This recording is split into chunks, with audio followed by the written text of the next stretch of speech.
You're listening to the Law of Attraction Radio Network. The secret to well-being is discovering the power that is your birthright, the power to create a happier, healthier life, drawn from our own vast internal resources. Join Jules and her guests as they gently guide you to shift your perspective from the familiar negative to the divinely connected, a place that will not only positively impact your world, but possibly shift the planet. It's all right here on Law of Attraction Talk Radio. Well, welcome to Law of Attraction Talk Radio. I'm Jules from beautiful Southern California, La Quinta, the desert, which is south of Palm Springs, California. And I love it here. It is such a beautiful oasis in the desert. Now, this week we've had 117-degree weather, and it's hot. But I can safely look at it from inside wherever I am, and I can marvel at the creation of an air conditioner. Something so simple that did not exist even 50 years ago. The creation of this has allowed people to move into areas that were uninhabitable before. There's no way to keep cool in the 117, 120 degree weather. But now there is. This is the law of attraction. You see, we can create. We are powerful beings. There is nothing stopping us by looking at the problems and overcoming them. We are powerful, and we are continuing to move forward by addressing the problems and finding solutions. Be that an air conditioner, be that a refrigerator, be that health issues, be that cancer. There is a myth out there that we are doomed. That's not true. No, it's not true.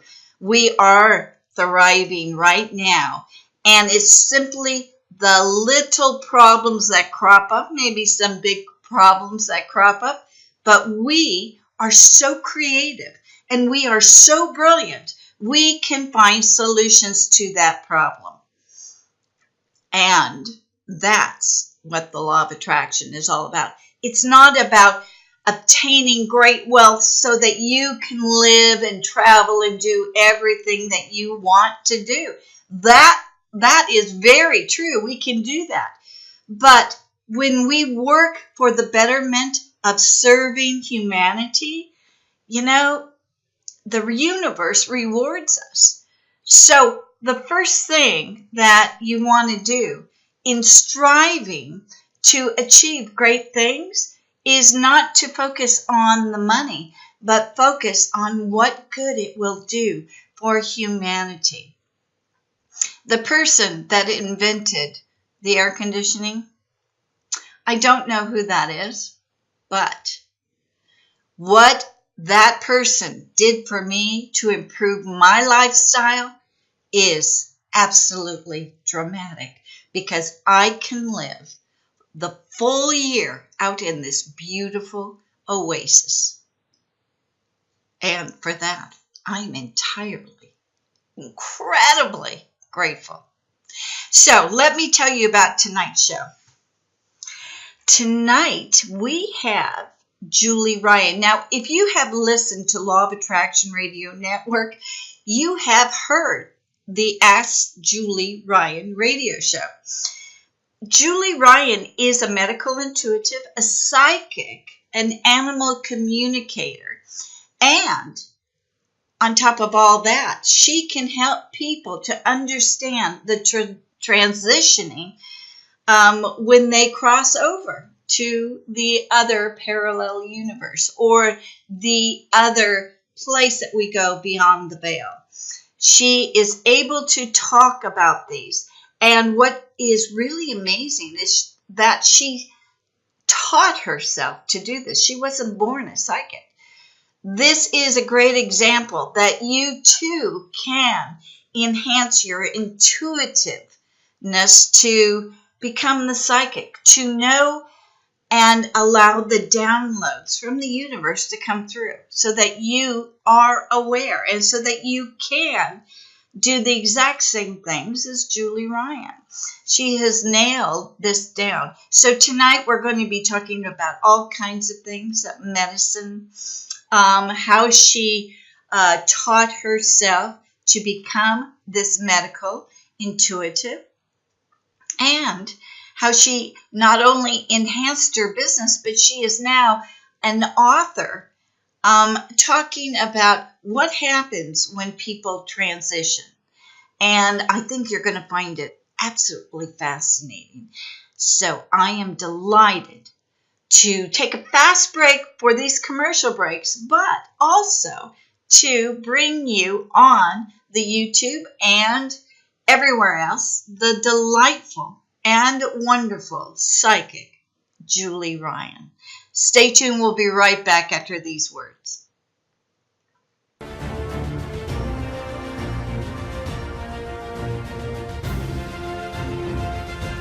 It's here, it's hot, and it's a must read. It's the science behind The Law of Attraction magazine. Every issue brings you great articles and in-depth how-tos from all your favorite Law of Attraction experts, authors, scientists, and medical professionals. Go to lawofattractionmagazine.net. That's lawofattractionmagazine.net. Great, and we are back. Listen, I want to talk to you about Law of Attraction magazine. Guess who's on the cover of the August 1st issue? It is none other than Neale Donald Walsch. And I did a radio show with him, and it hasn't been aired yet. But in it, he has revealed some amazing things. Matter of fact, I would dare to say that this was probably one of the best interviews I've had in my 10-year history of broadcasting.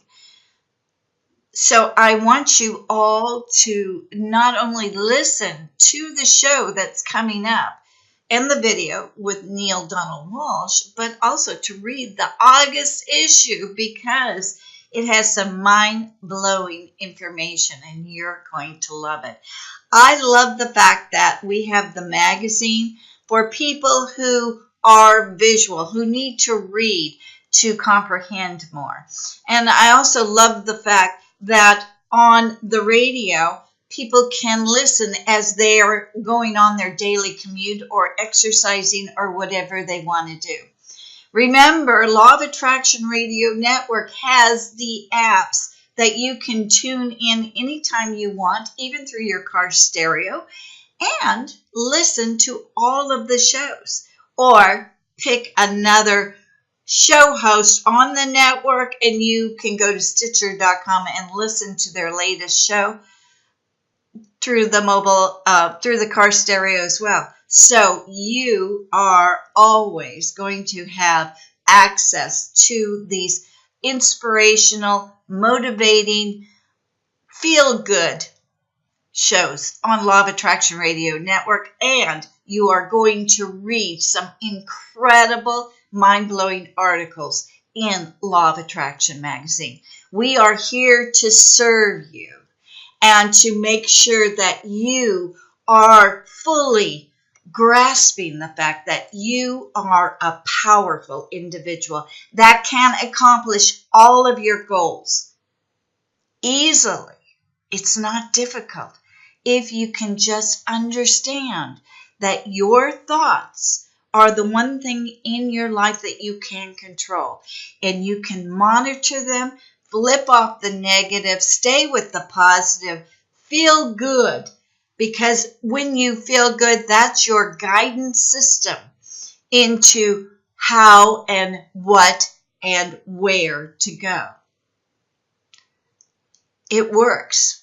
And just another thing, when you feel that something's not right, listen to it. Back away. Just tell yourself you're going to give it a couple of days before you agree to do it. That will make all the difference, because the first thing, and we'll find this out with Julie Ryan, is that you've got to trust your inner guidance system, trust your gut. It is a brilliant apparatus that the universe provided each human being. And that is what makes us so incredibly powerful. So with that, let's bring on the wonderful, incredible, beautiful Julie Ryan. Well, welcome, Julie Ryan, to Law of Attraction Talk Radio. I am so thrilled to have you on my show. You're just like my good friend, and I get to interview you, and this is so much fun. Thank you. You bet. Thank you. I'm delighted to be here. It's always fun hanging with you, girl. We do have a good time, even though you're way in Alabama, but we have calls, and when I'm sick, the first person I call is Julie Ryan. And so she just reminded me of the time that I called her and said, I think I'm going to die. You've got to help me. And she just starts laughing and laughing. And she's going, oh my God, what's going on?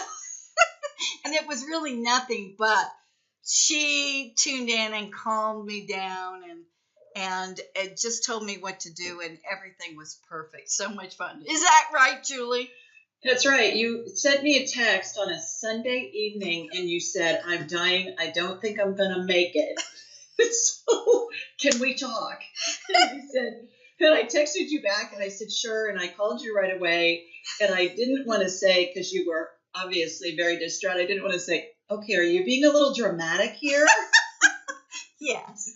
It was hilarious. But you were punky. You weren't feeling well. So we kind of did a couple tweaks and made some suggestions, and you felt better, and you're here to tell the tale. So yeah. I think you're in good shape. Yeah, it was really great advice. And when you don't have any energy, it's like you can't move. And she just got me straight, and I so appreciate it. She's really good. I highly recommend her. So anyway, Julie, let's talk to the people, especially on YouTube, because this is a video. We want to let them know about you, that you're the medical intuitive on Law of Attraction Radio Network, that you are psychic. You can help people even with past lives. I know I've been listening to the shows. You are an animal communicator you can talk to, and you have talked to my cats before. And I use Julie a lot. And let's see, what else? Oh, transitioning, and you're now an author, but you're also a medical inventor. So it's like, okay, holy cow.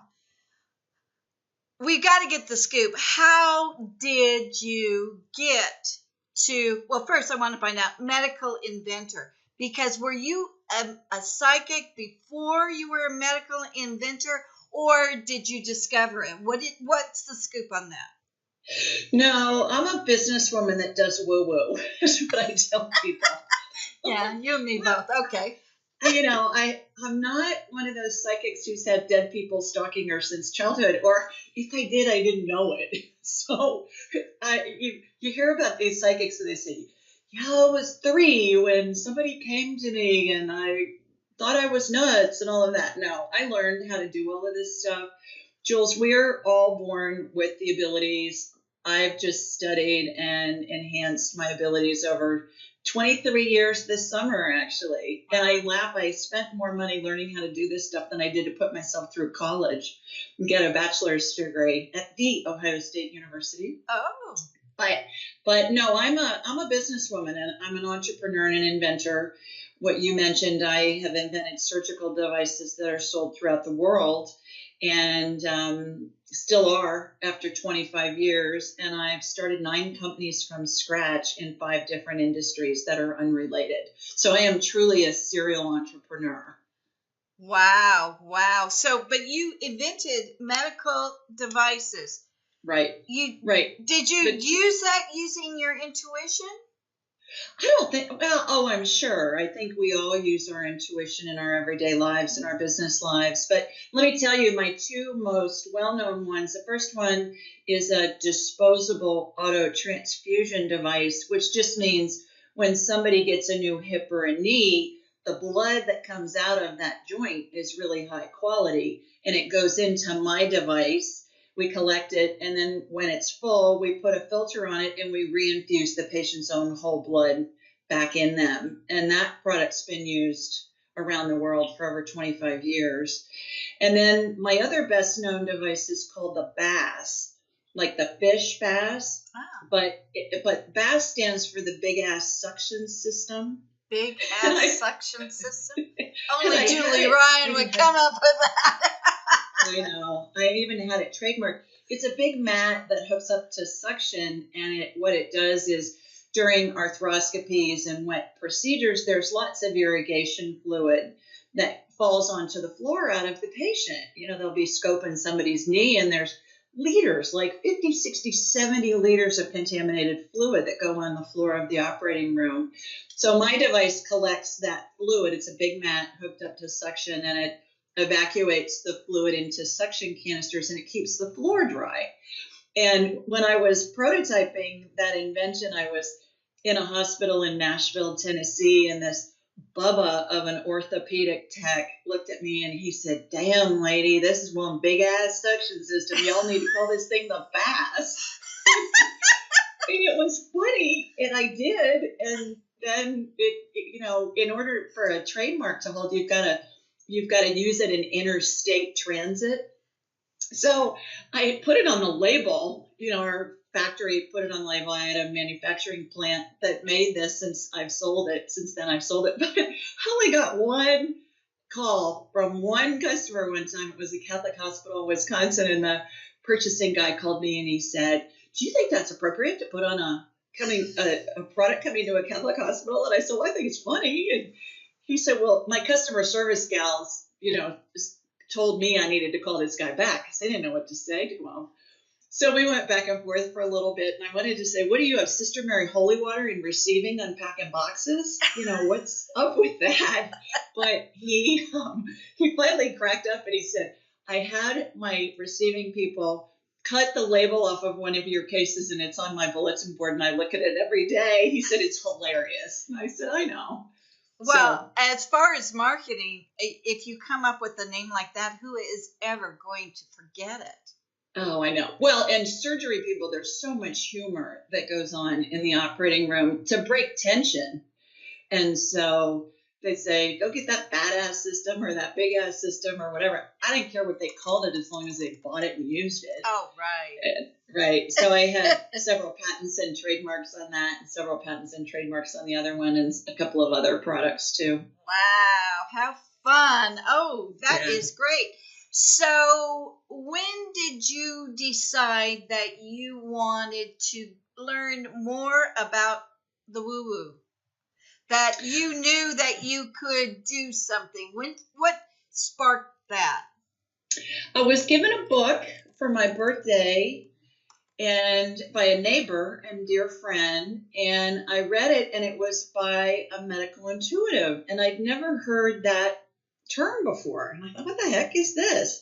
And so I read the book, and it was very interesting to me. And so back then, that was in around 2000, and you went to the bookstore to find more books. So I went to a local bookstore, and I just wanted to see if there was anything else I could find. So that was 20-some years ago, 23 years ago, something like that. It was in the late 90s, mid to late 90s.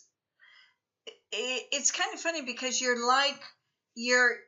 an inventor for the medical, but you're also like a doctor as you are scanning people, and you have so much medical knowledge that you're able to give them at least the keywords to go research out more of what's going on with them. And that's really unusual for medical intuitives. Wouldn't you agree with that? I do. Most medical intuitives that I have heard or read about we'll talk about energy and energy being blocked and all that.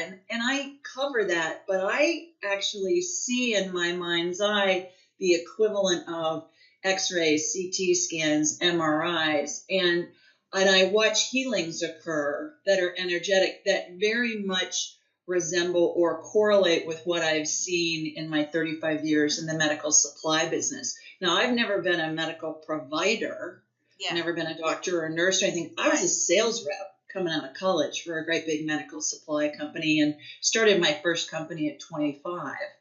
But I've also had businesses in the natural gas industry, the long-term care, data privacy and security in the advertising industry, and then always something in the medical industry. So I truly am a serial entrepreneur, businesswoman who I think I'm just naturally curious, Jules. Yeah. About all kinds of things. And I really follow where I'm led. I took money from my first company that was very successful and then started these other companies, not necessarily in the same industry. And people throughout my life have said, how are these related? And I'll say, well, they're related because I use money from one to fund the next one. So it's truly, I think it's a DNA thing, this entrepreneurial thing that I've got. Yeah, and it's fun, and you have to have a lot of tenacity with the Right. entrepreneurial secret, because you cannot give up. You have to Right. keep going, and Right. when you give up, that is just giving up too soon. Well, I think it was Forbes or Fortune a few summers ago did an article on entrepreneurs, and they had Dylan Lauren, Ralph Lauren's daughter, Oh, yeah. on the front. And it talked about nature versus nurture. And I believe UPenn did a study on it. It was either UPenn or University of Pittsburgh or one of those schools in Pennsylvania. And they found that there is a genetic component in 50% of entrepreneurs that make them able to take risks. Because I always say, I have to have golden ovaries in order to take risks to do a lot of this stuff, because most people wouldn't do it. But and then people like me, I wasn't raised in an entrepreneurial home, so I really didn't have any frame of reference for it. But I think a lot of people are, and then that's the nature and nurture component that are both combined there. Right, and that does. How do you, getting from that? How do you describe the law of attraction then? Because you're putting your thoughts out there in order to create. How do you do the law of attraction? It's as if our minds or our heads are all big satellite dishes, and we tune into a frequency much like a radio station. When you dial in 95.5 on your car stereo or on your whatever, if you've got if you're listening to the radio at home, that radio station is broadcasting on that frequency. They have a license to broadcast on that frequency. And so when you tune into that, then other thoughts and other inspirational thoughts especially are on that frequency. So law of attraction is when we have an idea about something and we're tuned into that and focused on it, we attract other thoughts that are inspiring, and then we take the next step, and then another thought comes in which causes the next step and the next step. And I often tell people, especially this time of year, we've just gone through graduation season, and especially with college graduates, I say, people are afraid to try things. And I say, look, I didn't know jack about operating supplies or the natural gas business or medical intuitive stuff or any of the different things that I've done in my life. But I always know that somebody who knows way more than I am is going to come into my path than I expected, and they always arrive. And then I learn from them, and then I'll learn from other people. And it's amazing how you take one step and the next step appears. And just learning to trust that that's going to happen. Right, exactly. I can say the same thing with the radio station. I bet. Yeah, because sure. 10 years ago, I think I was the only one doing it. Well, there was a couple of others, but it was like I didn't understand the terminology, but that didn't stop me. I kept on going. And Right. you're right. People started coming in and I started listening. And it's just where you're focused in on that the information will flow to you. So, yeah, you're absolutely right. And I do believe we have, as I consider myself to be an entrepreneur, the Sure. tenacity to stay with it. Don't give up.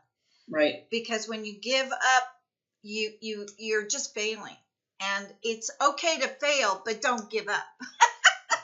Well, and I take it a step further from that, Jules. I tell people I don't believe there is anything such as failure. I believe it's just all part of the learning curve. Right. So we really can't make a mistake. There are a bazillion ways for us to get to whatever our end result is that we're looking for. And our human minds don't have the capacity to envision all those different scenarios. And most of those scenarios are based on a bunch of different variables like free will and other things that somebody decides to go right, somebody else decides to go left, and it completely alters the pathway for all three people that are involved. So just the trust and staying focused on what you want to accomplish and being open to how you're going to get there, I think we close ourselves off when we have a very defined path. And I certainly, being in business all these years, I've seen many, many, many business plans, and I've written several, and have had people who work for me write them, and nobody ever follows those. I know. Ever. The only reason you write a business plan is to get financing. And so in my later years, if I was starting something new, I don't even mess with the business plan because I self-financed everything. And I thought, this is such a waste of time. Even the really big companies, they'll do something on this elaborate plan. They never follow it. And it doesn't guarantee that it's going to be successful. It's just what people have always done. Well, then tell me about journaling, because that's different from a business plan. Because a business plan, like you said, you're trying to get financing. But with journaling, you are really paying attention to what your desires are and what you want to create. Is that correct? Yes. Yeah, I would say that. But journaling to most people sounds like, okay, I have to spend an hour writing all this stuff that comes into my head. And I think something that's even way more simplistic that we can do when we are focused on something is to write what our intentions are. Before I get on a plane, and I'm going to be flying tomorrow, before I get on a plane, before I even leave for the airport, I set an intention that the plane's going to be great. I'm going to meet interesting people. I'm going to have a wonderful seat. We're going to be on time. And if we're not on time, we're going to be safe. I mean, I set all of those intentions. And it always works out that way. I met my husband standing behind him in the Kansas City airport.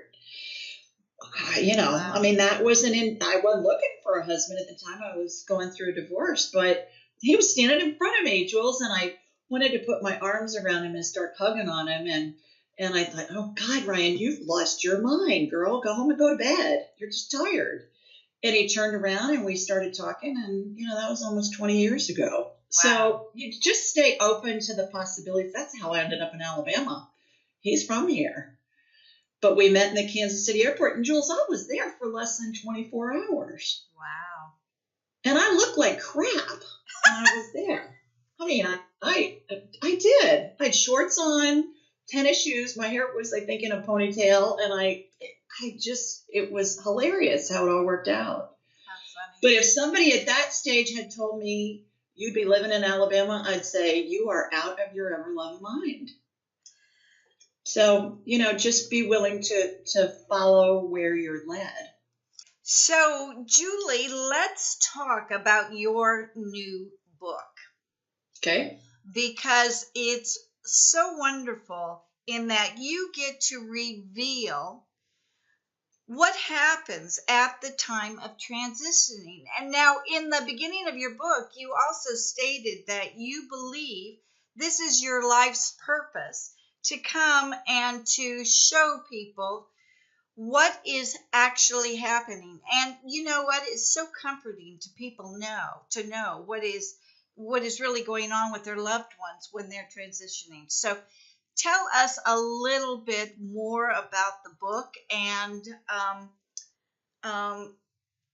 everything, actually, because it's so profound. Well, thanks, Jules. I appreciate that. It's called angelic attendance, like attendance at a wedding. attendants. Not like they take attendance at school, but attendance like somebody that's attending to you.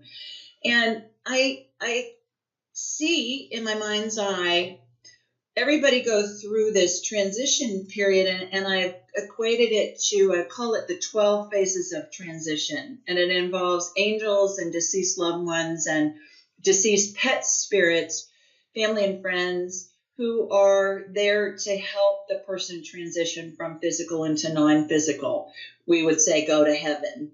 And most of the books that are out there, Jules, I find are normally about the Elizabeth Kubler-Ross, the 5 stages of grief, or they're about near-death experiences. But I haven't been able to find anything remotely like what I see in that here's what happens when you're dying, and here's what happens during the transition process.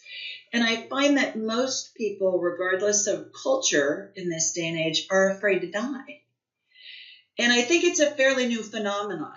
I believe that back probably maybe even as recent as the 19th century, perhaps, people weren't as afraid to die as they are now.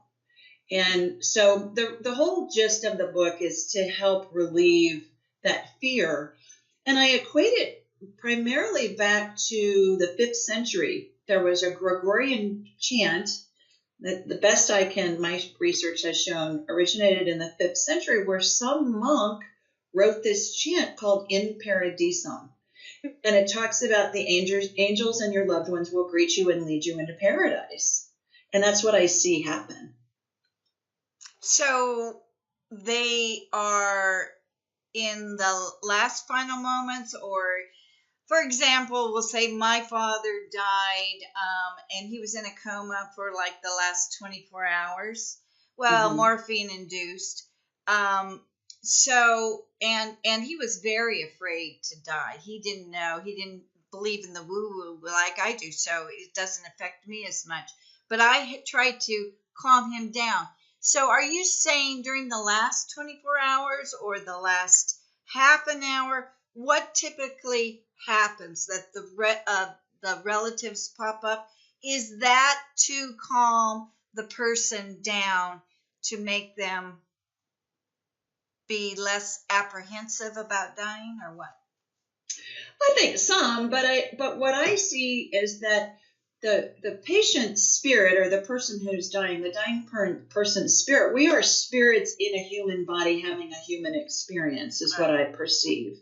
And what happens is when people talk about going through the tunnel in a near-death experience, the spirit leaves the body through the top of the head, and it holds on to the top of the head. It looks like a cartoon caption bubble. In a cartoon, the words that the character is thinking or speaking, you'll see them in a bubble. Yeah. And that's what it looks like. And that's when I scan somebody and I see that their spirit's out of their body and it's being held on the top of their head, still attached to the top of the head in this bubble formation, I know they're dying. But the next phase is the closest maternal parental spirits show up. So, for instance, in your dad's case, I assume your grandmother, his mother, was gone. Yes. Okay, so his mother's spirit showed up, and then his father, if his father was deceased, his father's spirit showed up next. And they're always in the same position at the patient's feet. But the deceased maternal spirit, whether that be the maternal, the mother, the maternal grandmother, the maternal grandmother's mother, which would be the maternal great-grandmother, always on that maternal line, they're the ones that really run the show in the transition from the spiritual side. They call in angels. They call in the deceased other loved ones and friends. They call in this pet spirits. It's really interesting for me to watch everything transpire with this maternal spirit who's really running the show. It's fascinating. We mothers think we're done with our kids once they're adults, and those of us with adult children, my son just turned 25 a couple of days ago, my son Jonathan. we know we're never, we're still mothering. It's just in a different way. We're not changing diapers or cutting up food for little people, but we're still mothering. And even from the spirit world, we're mothering to our children, which is really cool, I think. Yeah. So this bubble can happen within 24 hours? No, normally the bubble can happen. It can happen instantly in the case of an accident or a suicide or something that happens very rapidly, or it can take days, weeks, months. Really? And then there are 12 phases that everybody goes through, and it involves, when I scan somebody who's dying, I can tell how close to death they are based on the configuration of how the angels and the deceased loved ones are positioned in that configuration. So, for instance, when the maternal spirit calls in the angels start out as a big circle, and these are big old angels, Jules. These are, as I perceive them, they look like guardian angels to me. They're between 6 and 7 feet tall. They all look the same, and they surround the dying person in a circle. And then as that person gets closer to death, that circle opens up into a horseshoe, and eventually at the time of death is in a straight line at the foot of the bed, for instance, if the patient's in a bed. It's really fascinating to watch. Wow. So even if they're on morphine or whatever, they have no problem. When does the person recognize that they're dying? Well, again, that's individual. I think their spirit knows they're dying because we all decide when we go and who's with us when we go. There are all kinds of stories about people will say, my God, I was with grandma for weeks and I got up to get a cup of coffee and she slipped away while I was out of the room. Well, that's grandma's decision when she goes. My uncle died last weekend, and that's where I'm flying in the morning to Ohio for his funeral. And my brother, he'd been in hospice for several weeks, had not been well for years, but when I scanned him throughout the past probably 3 or 4 weeks, he was at various stages, phase 6, phase 8, whatever. But my brother texted me on Saturday morning last weekend, and he said, Uncle Dick's not doing well. We're going to go down and see him, and I think he's taken a really dramatic turn for the worse. So I got him on my radar, which I can do from anywhere instantly, and I could see that he was in phase 11. And one of the interesting things about him was in the kind of the later phases, there's a vortex that happens above the person's head. And it looks almost like a funnel cloud, like what you'd see with a tornado. Yeah. And my uncle his spirit had started to enter the vortex. The vortex is an upward spin, so it helps helps the spirit evacuate from the body and disengage and go back into non-physical. And it reminds me, Jules, this is such a funny analogy. It reminds me of when you go through the car wash in the dryer and you're sitting in the car and the dryer's sucking all the water off your car, near the end of the car wash. Yeah. And that's what it feels like to me. And that's what I see. That vortex is caused by the movement of angels' wings, which I know sounds wild, but that's what I see happen. So when I saw that my uncle his spirit had started to enter the vortex, that is final stages. And I said to my husband, and I also texted my brother back, and I said, I'll be surprised if he makes it through the day based on what I'm seeing. And this was maybe 10:30 in the morning, my time, and I think he died a couple of hours later, maybe at 1 in the afternoon his time or something. So it comes in handy when I'm working with families, especially when the families are out of town, because they're flying in and they're taking time off work and they're bringing kids home from school and internships in other countries and things like that. And so my clients find it really helpful, and my family and friends find it really helpful when they can help gauge that. The other thing that's important is that I can communicate with the dying person telepathically. So I always ask everybody 3 questions. Are you ready to go? Are you in pain? What do you need? And it's amazing the answers that I get. And then I relay that to the family. And are the majority of them ready to go? A lot of them are, I would say, near the end phases, yes, but in the beginning and middle phases, they have specific requests, like I need to see my family and say goodbye. I had one client who kept telling me to tell his daughter to mail his quarterly tax returns. And this went on for a couple of weeks. He'd said goodbye, everybody been in to see him, and she kept saying, "Oh, for God's sakes, I'm not going to do that." And I said, finally, she called me and she said, "He's just not going. What's up?" And I said, "He wants you to mail his quarterly tax returns." And so she said, "I don't even know where they are." So I asked him, and he said, "They're in my desk drawer, second drawer on the left or something." And I said, "Just go get them and put them in the mailbox." I mean, how hard is that? So she did. They were right where he said they would be. She put them in the mailbox. She got to the hospital. He died 20 minutes later. Oh my goodness. Now that's a first. I've never heard of a person wanting to pay taxes that badly before they die. I know. Well, he was a retired dentist and was very meticulous about his books and his money and his, all of that. And he knew, I guess, that it would be easier for her, his daughter, who was the executor of his estate, if those were already filed. So it was hilarious. But then I'll hear requests like, there was one little lady in South Georgia several years ago who wanted her family to go get her red hymnal. And I told that to her granddaughter, who brought me into the situation. And I said, she wants her red hymnal. She said, "I don't even know what that is." And I said, "Well, it's like a prayer book of songs." And they were Southern Baptist. She was a very staunch Southern Baptist. So she said, "I don't know where it is." So I asked Grandma. Grandma said, "It's in the nightstand next to my bed and whatever drawer." So anyways, the daughter goes to the grandma's house. She gets this red prayer book with hymns. They bring it back, and Grandma tells me to tell the family she wants them to sing some of the songs out of it. And she wanted them to sing Amazing Grace. And this was a woman who'd had Alzheimer's for years, 10 years or longer, had not been able to talk in many, many years. And at the end, the family sang Amazing Grace. She sang it with them. Wow.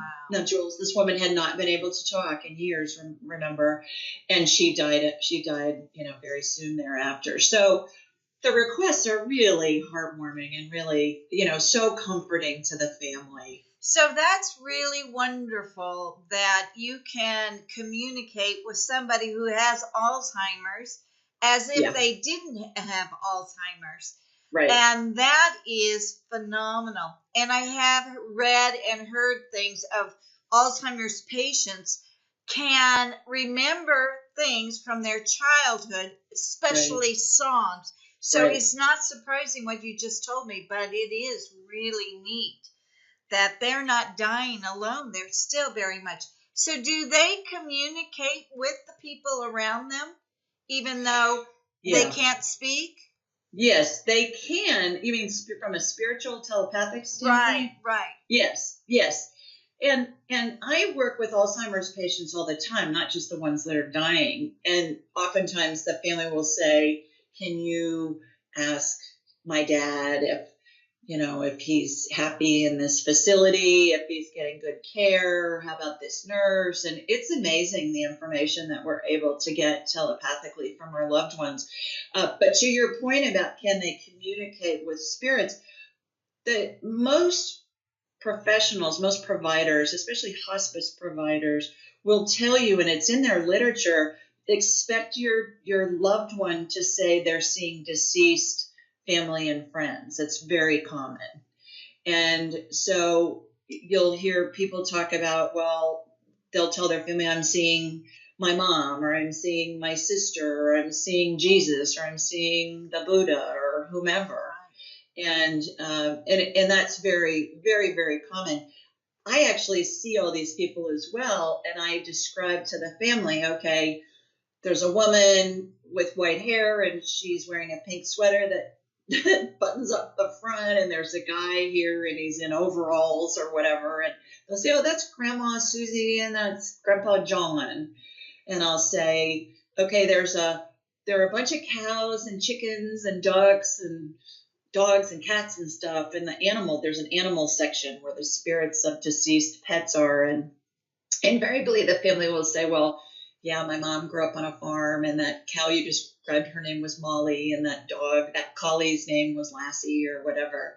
And so it's very comforting to the family members when they see or hear, when they hear what I'm seeing, and sometimes they'll send me pictures or show me pictures of who I'm describing, and it's describing them to a T. So it's really comforting to the family as well. You know, I had this thought that people have been dying ever since we existed, or planet Earth existed.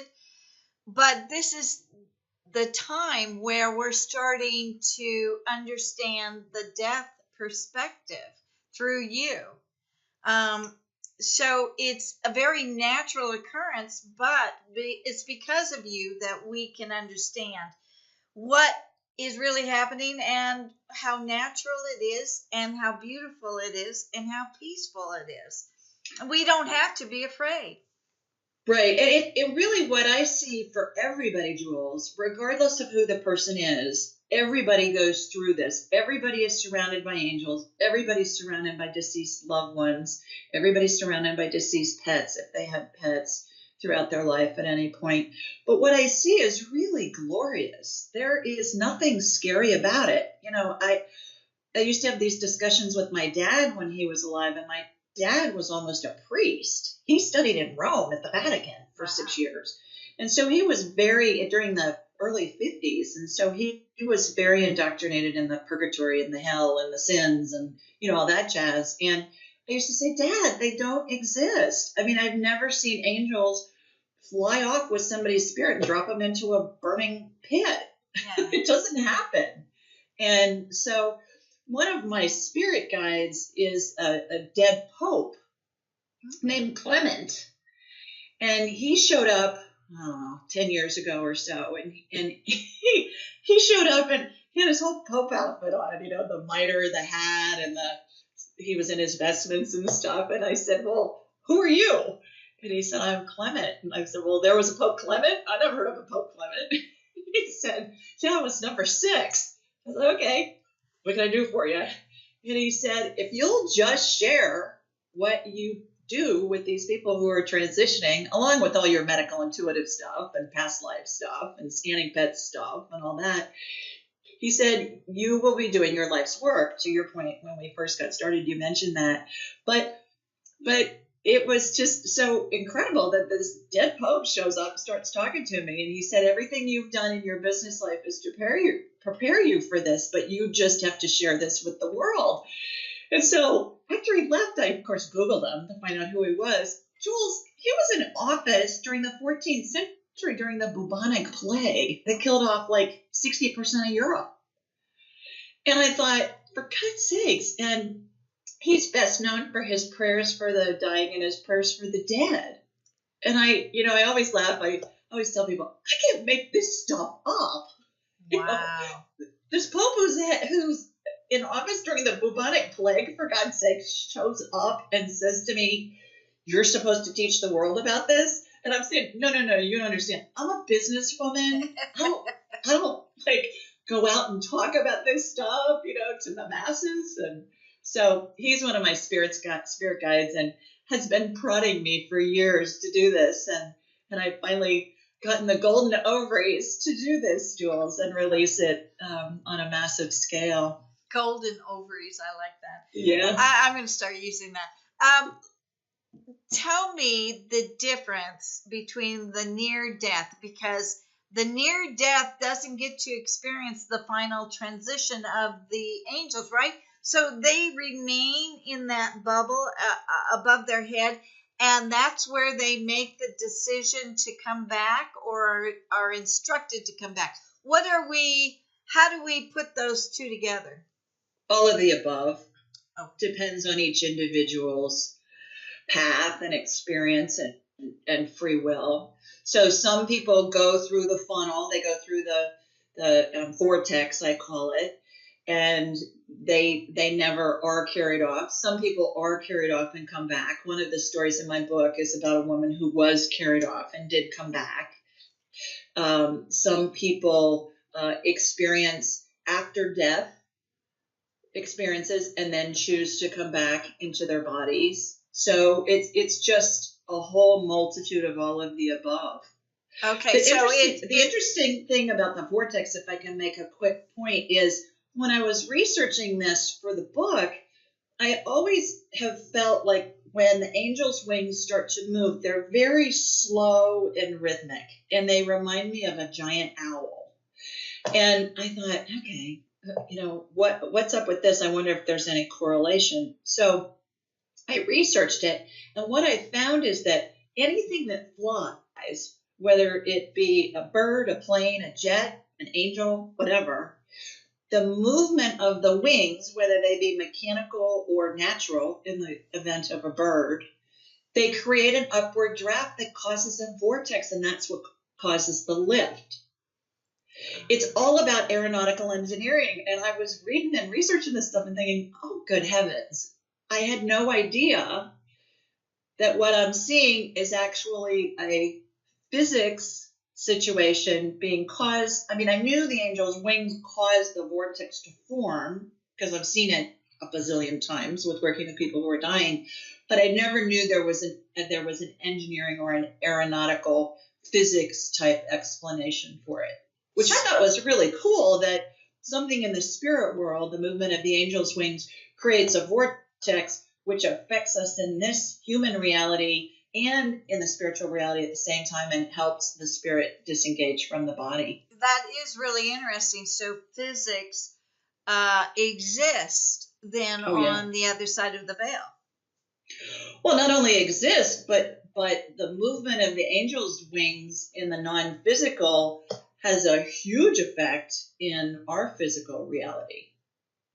I think when we talk about different realities, we think about that there's a line of demarcation, and oftentimes there is, but this is something that's very obvious to me. And I've lost track, and I can't even tell you how many times that I've worked with people who are dying, and most of it's remote. Most of it, I'm very rarely there. Wow. I've been there a handful of times with my mother and my sister and my father. That was it. I mean, 3 times, and I've lost count on the others.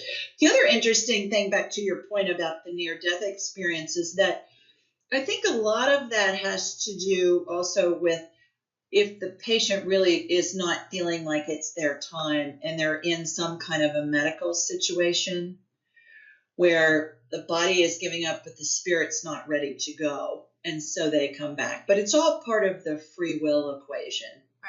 Right. And furthermore, many people are so afraid to die, and they're not people that you would imagine would be afraid. For instance, my aunt, who lived in Kansas City, she had a hotline to heaven. I mean, this woman would pray about something. It was amazing. She was amazing. And I went to see her when she was dying. She was in the hospital. I was on the ground in Kansas City maybe 12 hours or something. I flew in, rented a car, went to the hospital, spent several hours with her, drove back to the airport and flew home. And just because of what my schedule was. But I walked in the room, and she had not been coherent for a couple of weeks. I walked in the room. My uncle was there. She was coherent. She grabbed my hand. The first thing she said to me was, "You have to tell me what's going to happen. I'm really afraid." And I thought, you are the last person on the planet I would expect to hear that from. So I talked to her about the angels are here. Your parents are here. She had lost a baby as a toddler. Your daughter is here. And she just calmed down. And she went a couple of days later, and my uncle said the only time she talked was when I was in the room. So to your question, do our spirits really, can they communicate? She knew I was coming on some level. She wanted to communicate with me, and then when I left, she went back to not communicating with her family. Wow, amazing. Yeah. So the stories in the book, the subject matter maybe sounds a little depressing, but the stories in the book and the descriptions and the graphics and everything, I believe when people read it, they're heartwarming, they're amazing, first of all. They're heartwarming, they're funny, and it's very uplifting. And I tell people, when you read this book, it's going to change your life in a good way. Yeah. Because once we get rid of the fear, there's nothing stopping us. We can go forward and enjoy and do what we have to do. That's right. Let me ask you, what happens after the angels take us from the vortex, and what happens afterwards? What happens to the soul? What do they experience? A school? Do they experience incredible beauty? What do they experience? Yes, all of the above. Not a school in the traditional ways that we think of school that we've all attended, but more so in anything you think of and anything you want is right there when you're in non-physical. But when we're in non-physical, we choose to come to the physical because non-physical beings consider this to be really fun, which sounds a little twisted, especially if you're going through something rough and you think, holy mackerel, we really chose this, but it's true. And so what I find is that heaven, unlike St. Peter sitting at some pearly gates, waiting for us to come through, heaven to me, Jules, appears like this wall of brilliant white yellow light, and it has almost a plasma-like consistency to it. So when we go through it, it closes back up and there's no trace. I do this exercise with people called a walk to heaven when people are dying, especially people who are very afraid to die.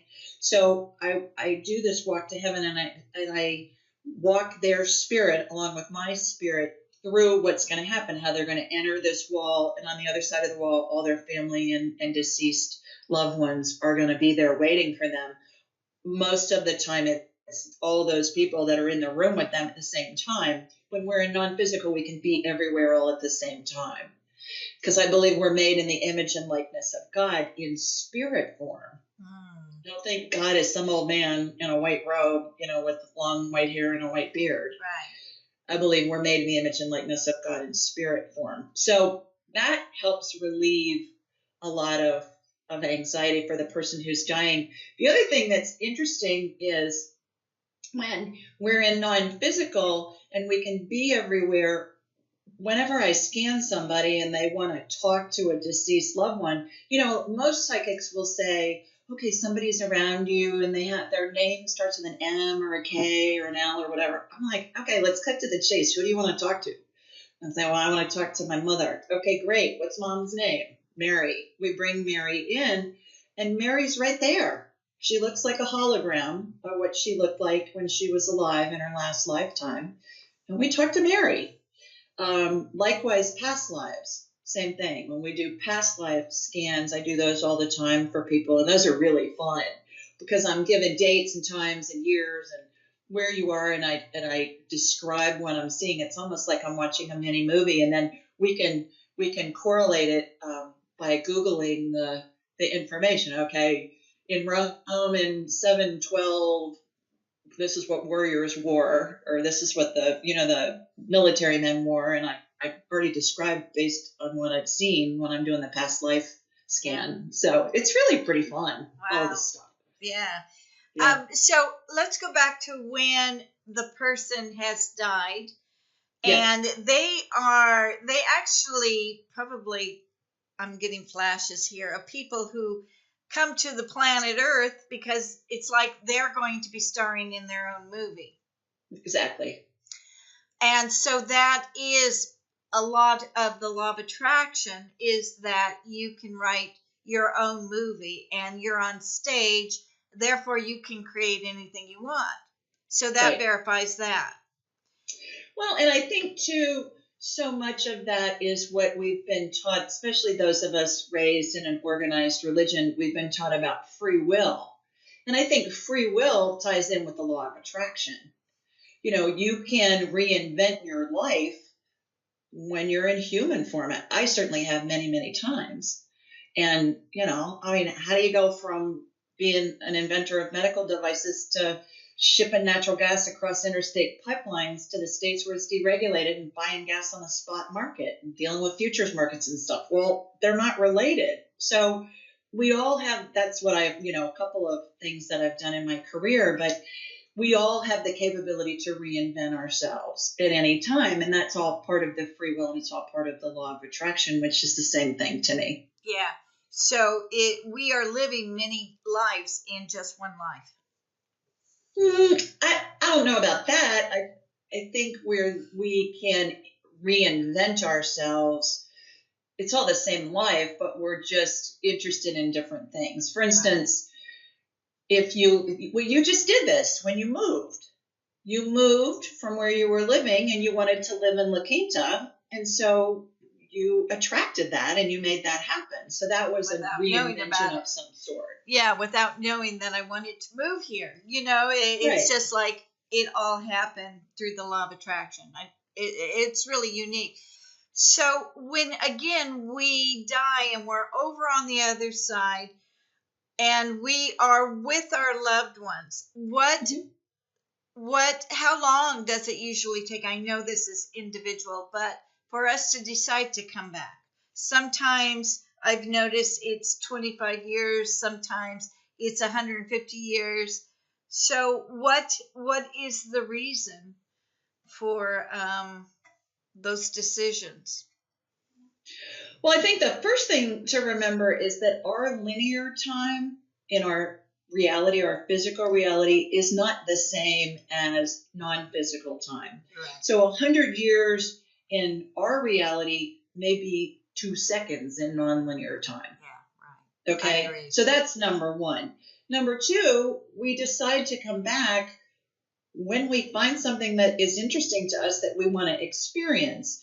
And what I find with all of our past lives is that people that are in our current life are always in our past lives as well, but we take on different roles. For instance, let's say somebody has a child who has a drug addiction problem in this lifetime, and it's been horrendous dealing with that. Well, perhaps in a previous lifetime, you were the person, the mother was the person with the drug addiction, or the grandmother, or the officer who arrested them, or the drug counselor, or whomever. So we look at different viewpoints of the situation, and we'll explore that as many times as we want until we've explored it to the point where we want to explore something else. Does that make sense? Yeah, it does. So the family unit usually stays together from life to life? Not necessarily. For instance, your dad may have been your child, may have been your lover, may have been your colleague, may have been your teacher, may have been a crossing guard at the school crosswalk. It doesn't. It's all intermingled. Interesting. Yeah. And the bit about soulmates, everybody in our life is a soulmate. Even people that we meet and sit next to on a plane or a train or a bus or something. I mean, that's a soulmate. That's somebody who's been in your life in past lifetimes, everyone. Now, the entertainment industry and book publishing have kind of hijacked the word soulmate to make it have a connotation of only being romantic. Yes. Now, certainly there are romantic soulmates, but everybody is a soulmate to us. Everybody in our life, even the people that we can't stand to be around, they're still a soulmate. Interesting. Yeah. They're here to help us experience that, and figure out, okay, what's up with this person that I can't stand to be around? What is it that drives me nuts?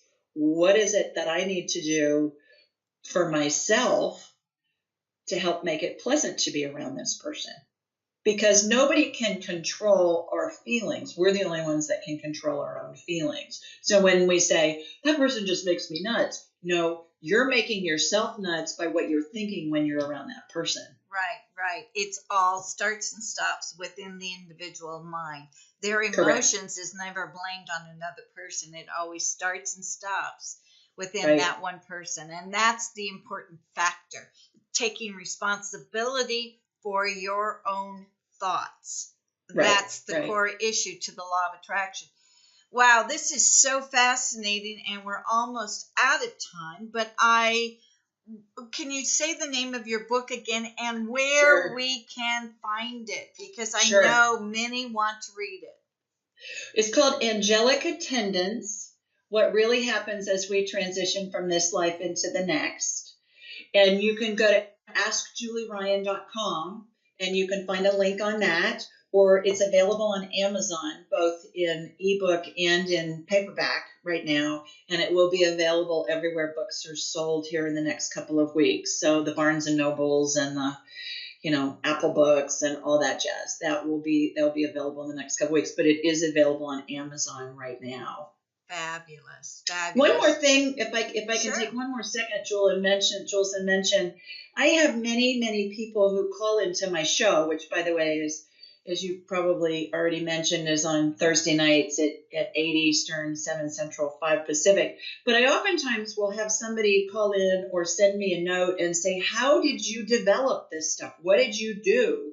What schools did you attend and all of that? And all of that history is in the book about how I went through developing these capabilities and my methodologies and what I see and how it all unfolded, which people who've read the book have said that they loved being able to read that because it was so different from just reading something about a psychic that was born knowing they were psychic. Right. Mine is all learned. Yeah, and that's what we've got to get the message out to everyone, is that everybody has these capabilities. Right. Everybody can do it if they take the time to develop it. Practice. Is that correct? Right. It's just like playing a piano. You got to fine tune the stuff going on. So it's really good. Right.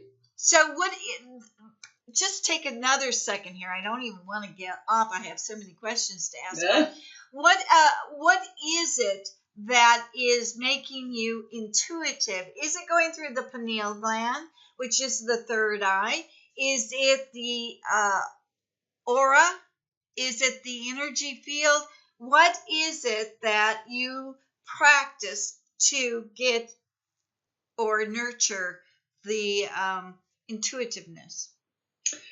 I've learned, first of all, I turn it on and off at will. I don't walk around scanning people because I think it's unethical, number one. Number two, it's none of my business. Number three, I don't really want to know. So I raise my vibrational level to the level of spirit, the level of non-physical. Because when our spirits are in our bodies, they vibrate at a slower rate simply because our bodies have mass. Yeah, density. So I've learned how to raise my vibrational level to the level of spirit, and then I can communicate with people who are alive, their spirits, people who are deceased, their spirits, as you know, animals, past life. It's just by raising my level to the level of spirit, then I can accomplish, I can tap into some of the abilities that we all have when we're in heaven and we're in non-physical. The barriers don't exist to our 5 physical senses. Okay. Does that make sense? Sure, but how did you reach that level? How? It's in the book. It's in the book. How to do it. Okay. Yeah. Good. I learned how to do it, and I turn it off and on at will. And so it takes me just a nanosecond to turn it on, and then I connect with whoever, anywhere in the world, instantaneously, and even can have connected, which is really fun. And actually, it was on one of my podcasts. I think it's number 31. I think it was episode 31, where I had a caller who asked me to scan a past lifetime, and it was on a different planet, and that was really wild. That was fun. How neat. Well, that's true. There is no such thing as time, space, or any kind of limitations. We can exceed everything. Right. I agree. That's good. And that's why you have been placed here to let us all know this. This is wonderful. Thank you so much, Julie, for coming on and sharing this wonderful news. And I hope everyone goes out and buys your fabulous book. Thanks so much. Appreciate the opportunity. Always a treat to talk with you. I know. It's so much fun. Okay. Thanks, Julie. All righty. Thank you. Bye-bye. Thank you so much for joining us. We'll be back next week with another great show from Law of Attraction Talk Radio. If you'd like to comment on tonight's show, send an email to jules@loaradionetwork.com and have a great week.